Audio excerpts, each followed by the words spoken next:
শুভ অপরাহ্ন। শিক্ষার্থী বন্ধুরা, তোমরা কেমন আছো? আশা করি তোমরা ভালো আছো। করোনা পরিস্থিতিতে তোমরা যথাযথ স্বাস্থ্যবিধি মেনে তোমরা পড়াশোনা করছো বলে আমরা আশা রাখি।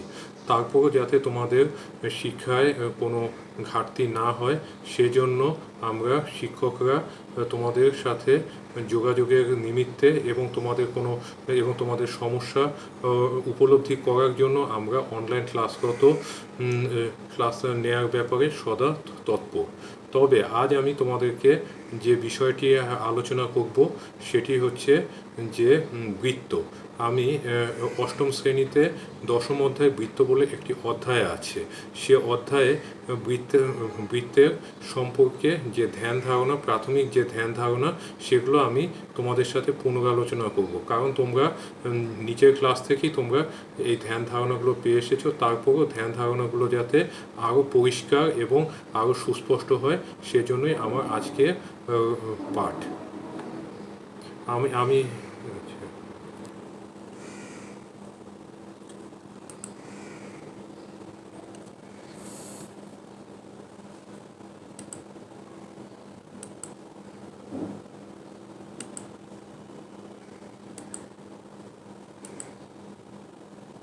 আমি আমার নাম অনুজিৎ রায়। আমি বড়মগবাজার সরকারি প্রাথমিক বিদ্যালয়ের একজন সহকারী শিক্ষক। আজকের বিষয়টি হচ্ছে বৃত্ত সংক্রান্ত আলোচনা। তোমরা নিচে দেখছো যে একটি গোল একটা ছবি দেখছো। ছবিটা কি দেখে তোমরা চিনতে পারছো? অবশ্যই তোমাদের চেনার কথা, এটি একটি বৃত্ত। দেখো, খুব ভালো করে দেখো, বৃত্তটি কিন্তু পৃথিবীর মতো ঘুরছে।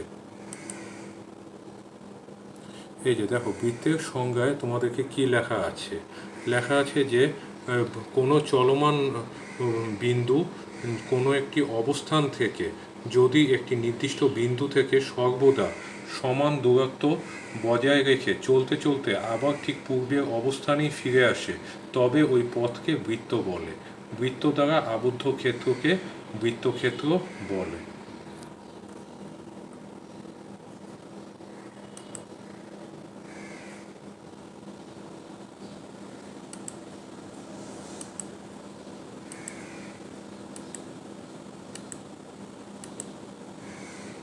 তোমরা একটা বিষয় একটু লক্ষ্য করো যে উপরে যে বৃত্ত যে সংজ্ঞা উপরে দেওয়া হয়েছে তার সাথে তোমরা ছবিটি মিলিয়ে নাও।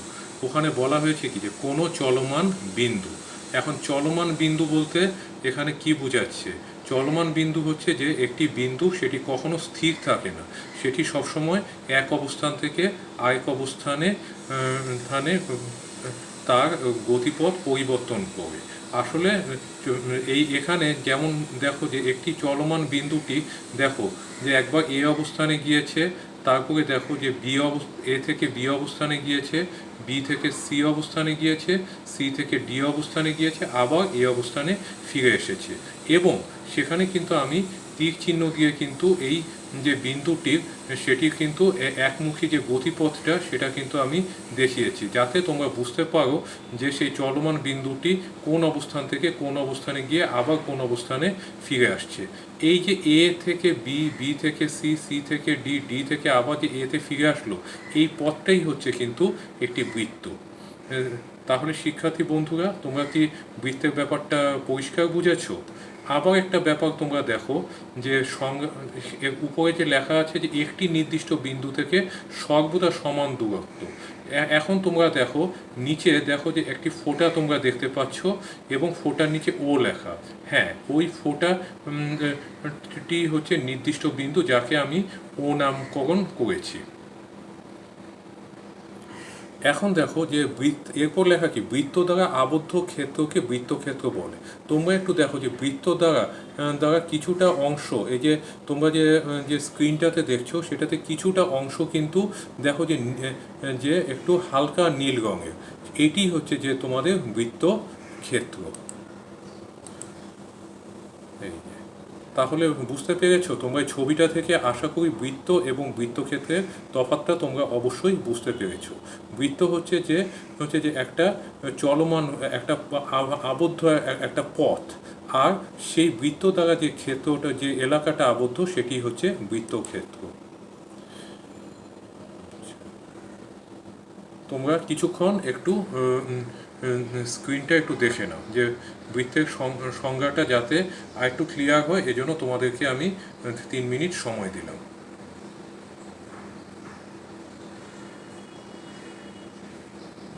আচ্ছা, আশা করি তোমরা বৃত্তের বিষয়টি তোমাদের পরিষ্কার হয়েছে। এখন আমরা বৃত্তের বিভিন্ন অংশ সম্পর্কে আলোচনা করব। দেখো তো এটা কিসের ছবি? অবশ্যই তোমরা এটা চিনেছো, কারণ একটু আগেই তোমরা এই ছবিটির সাথে পরিচিত হয়েছো। নিঃসন্দেহে এটি একটি বৃত্ত।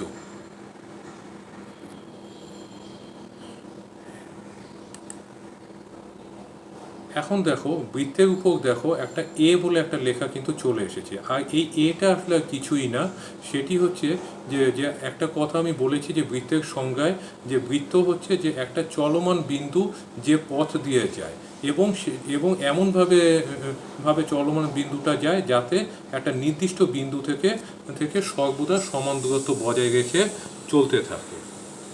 উপরে যে এ কথাটা যে দেখছো, এ দিয়ে ওই বৃত্তটির উপরই কোনো একটি বৃত্তের উপরেই চলমান বিন্দুটা একটা অবস্থানকে নির্দেশ করছে। এখন বিন্দুটি যেহেতু চলমান, সেটি নিশ্চয়ই সবসময় এ অবস্থানে থাকবে না, সে অবশ্যই অবস্থান পরিবর্তন করবে। দেখো এরপর দেখো যে ডান দিকে তোমরা বি বলে একটা লেখা দেখতে পাচ্ছ, তার মানে সেই বিন্দুটি এ অবস্থান থেকে বি অবস্থানে চলে এসেছে। এরপরে দেখো যে বৃত্তটির নিচে সি, তার অর্থ বি থেকে সে অবস্থান পরিবর্তন করে সে সিতে এসেছে।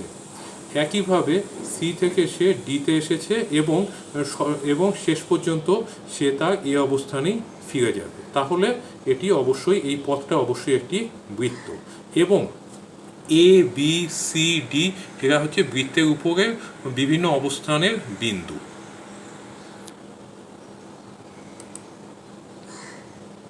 দেখো এখন এখানে একটা নতুন একটা বিষয়, এখন দেখো যে কেন্দ্র, এই যে লেখা আছে বৃত্তক্ষেত্রের অভ্যন্তরে অবস্থিত যে নির্দিষ্ট বিন্দুটি বৃত্তের উপর অবস্থিত, সে যে কোনো বিন্দু হতে সমদূরবর্তী সে বিন্দুকে ওই বৃত্তের কেন্দ্র বলে। আমি আবার বলছি, বৃত্তক্ষেত্র একটু আগেই দেখিয়েছি যে বৃত্তটা যে এলাকাকে আবদ্ধ করে। তাহলে এই দেখো যে বৃত্তক্ষেত্রের অভ্যন্তরে অবস্থিত যে নির্দিষ্ট বিন্দুটি বৃত্তের উপর অবস্থিত যে কোনো বিন্দু হতে সমদূরবর্তী।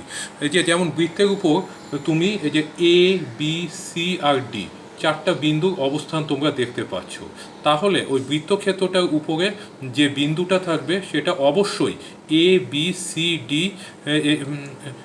এই 4টা বিন্দু যে কোনোটি, প্রত্যেকটি থেকেই একই দূরত্ব বজায় রেখে থাকবে। এখন আমরা সেই কেন্দ্রটিকে আমি তোমাদেরকে দেখাচ্ছি। এই যে দেখো তোমরা একটা কালো একটা ফোঁটা কিন্তু চলে এসেছে। দেখো ভালো করে দেখো, এই ফোঁটাটা কিন্তু যে এ বি সি ডি, শুধু এ বি সি ডি কেন, এখানে আরও অনেক বিন্দু আছে যার নাম আমি উল্লেখ করি নাই, কিন্তু সে যে বিন্দু থেকেই আমি দূরত্ব মাপি না কেন, এই কেন্দ্রটা সবসময় একই দূরত্ব বজায় রেখে চলবে। কোনো বিন্দু থেকে কাছে আবার কোনো বিন্দু থেকে দূরে এরূপ কখনো হবে না। এখন দেখো এই বিন্দুটির একটি নাম কিন্তু আমি দিয়েছি ও। তাইলে ও বিন্দুটা কি? এই বৃত্তের প্রত্যেকটা বিন্দু থেকেই সমান দূরে অবস্থিত, তাহলে ও বিন্দুটি হচ্ছে এই বৃত্তটির কেন্দ্র। সবাই কি বুঝতে পারছো? তাহলে এই বৃত্তটির কেন্দ্র কোনটা? অবশ্যই ও, কারণ এই ও বিন্দুটি এ ও বিন্দু থেকে এর দূরত্ব যা, বির দূরত্ব একই, সির দূরত্ব একই, আবার ডির দূরত্ব একই।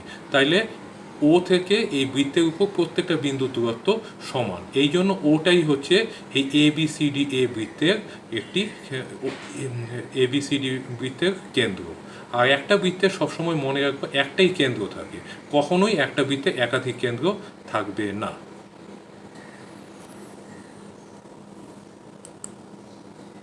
এই যে উপরের চিত্রে ও বিন্দুটি ABCD বৃত্তের কেন্দ্র। এবার তাহলে আমরা বৃত্তের একটি অংশ সম্পর্কে অবগত হয়েছি যে সেটি হচ্ছে বৃত্তের কেন্দ্র। এবার আরেকটি অংশ সম্পর্কে তোমাদেরকে আলোচনা করব। দেখো নিচে একটা আরেকটা অংশ সম্পর্কে লেখা আছে যে বৃত্তের উপর অবস্থিত যে কোনো দুটি বিন্দু সংযোজক রেখাংশকে বৃত্তের জ্যা বলে। এখন বৃত্তের উপর অবস্থিত, দেখো বৃত্তের উপর দেখো তো কী কী বিন্দু আমরা নাম আমরা দিয়েছি। একটা একটা বৃত্তের উপর অবস্থিত একটা বিন্দুর নাম দিয়েছি এ, একটা বিন্দুর নাম দিয়েছি বি, একটি বিন্দুর নাম দিয়েছি সি, একটি বিন্দুর নাম দিয়েছি ডি। এবং যেহেতু ও বৃত্তের কেন্দ্র, তাহলে ও থেকে এ, ও থেকে বি, ও থেকে সি, ও থেকে ডি এদের সবার দূরত্বই কিন্তু সমান হবে। এখন কিন্তু আমরা জ্যাতে বলেছি কি যে কোনো দুটি বিন্দু, এখন এর থেকে বিও আমরা সংযোগ করতে পারি, বি থেকে সিও সংযোগ করতে পারি, সি থেকে ডিও সংযোগ করতে পারি, বা ডি থেকে এরও সংযোগ করতে পারি। তবে আমরা এখানে একটি জ্যার ছবি আমরা এখানে দেখিয়েছি। দেখো তোমরা জ্যাটা একটু দেখে নাও। এই যে দেখো এখানে কিন্তু আমরা একটা সংযোজক রেখাংশ দেখতে পাচ্ছ যেটা এ সাথে বি কে সংযুক্ত করেছে। তাহলে এই এ বি রেখাংশটাই কিন্তু হচ্ছে যে এই বৃত্তটির একটি জ্যা। আর একটা বৃত্তের কিন্তু এরকম অসংখ্য জ্যা কিন্তু থাকতে পারে, তবে আমরা এখানে একটি জ্যাকেই দেখিয়েছি।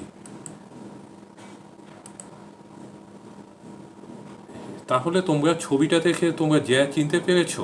তা দেখো যে এখানে এই যে এ বিন্দুটাও কিন্তু বৃত্তের উপর অবস্থিত, বিটাও বৃত্তের উপর, এর সাথে বিকে আমরা স্কেল দিয়ে জোড়া লাগিয়েছি, জোড়া লাগিয়ে একটি রেখাংশ পেয়েছি, সেটি হচ্ছে এই ও কেন্দ্র বিশিষ্ট বৃত্তটির একটি জ্যা।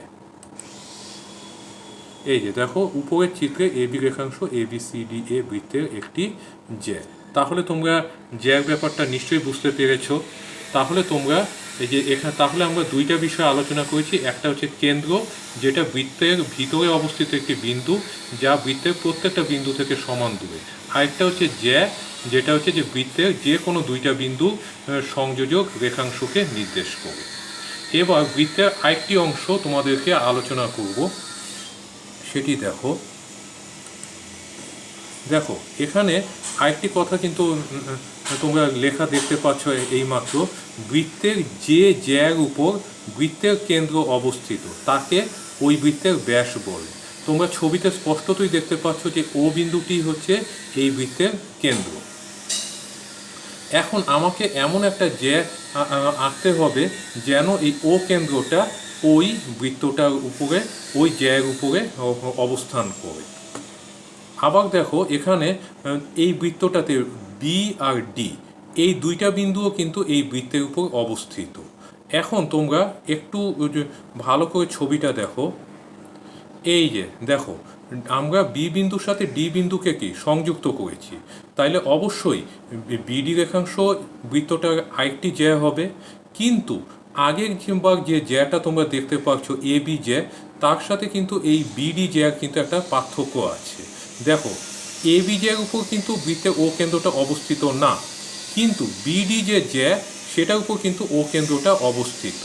এই জন্য এই বিডি জ্যাটাই হচ্ছে এই বৃত্তটার একটা ব্যাস। বুঝতে পারছো? তাহলে জ্যা আর ব্যাসের মধ্যে পার্থক্যটা, জ্যা আর ব্যাসের মধ্যে পার্থক্য হচ্ছে যে জ্যার উপর যে বৃত্তের কেন্দ্র অবস্থিত হবেই এমন কোনো কথা নেই, কিন্তু ব্যাসের উপর বৃত্তের কেন্দ্র অবশ্যই অবস্থিত হবে। তার মানে সব জ্যা ব্যাস না, কিন্তু সব ব্যাসই হচ্ছে জ্যা। আশা করি তোমরা জ্যা আর ব্যাসের মধ্যে মিল আর অমিলটা কোথায় তোমরা বুঝতে পেরেছ। তাহলে আমরা ব্যাসটিকে চিহ্নিত করি। এই যে তাহলে এই বিডি রেখাংশই হচ্ছে এই বৃত্তটার একটা ব্যাস। এই যে আমরা লিখেছি উপরের চিত্রে বিডি রেখাংশ A B C D A বৃত্তের একটি ব্যাস। তাহলে তোমরা এই কেন্দ্র, জ্যা এবং ব্যাস এই তিনটি সম্পর্কে কিছুক্ষণ তোমরা একটু চিন্তা করো, এবং কোনো প্রশ্ন থাকলে আমাকে অবশ্যই